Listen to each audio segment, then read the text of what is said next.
Two major state pension funds have recently divested from Israeli bonds following sustained pressure campaigns. The first state, North Carolina. The state's pension fund sold all $6.4 million in Israeli government bonds after sustained protest. While the state treasury will never admit it, the North Carolina Break the Bonds coalition has been coming out in protests and petitions arguing that Israel's war economy is a systemic violation of human rights and in economic terms is a high-risk, low-reward investment.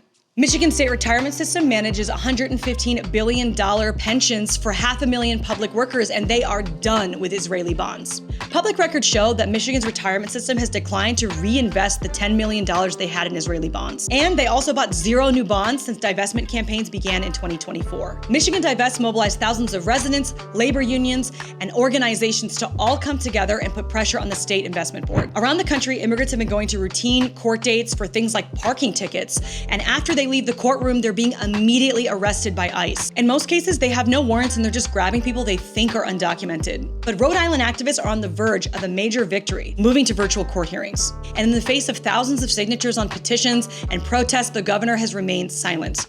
And then came the breaking point. ICE wrongly detained a high school student who was an intern at the courts, and the community popped off in protests demanding virtual hearings. And the result? The court is now officially exploring online hearings to protect immigrants. Last week, we reported that 70% of the country oppose a new war with Venezuela, and now protests are beginning in 60 cities, big and small, all across the country. Trump and Hegseth are not even trying to give a real legal response to why they're bombing the boats off the coast of Venezuela. And now they're saying a land war is going to begin very soon. And this is with no official declaration of war from Congress. A coalition of anti-war forces led by the Answer Coalition put out a call to action warning of a full-scale regime change operation, which would be catastrophic for the region. With 15,000 US troops already positioned in the Caribbean, costing $1 billion, and tens of thousands more in countries neighboring Venezuela, the slogans the coalition is using is, quote, "Stop the war before it starts." And 60 cities have already responded, signs of a new anti-war movement being born. Sometimes I need this reminder. The corporate media is making millions of dollars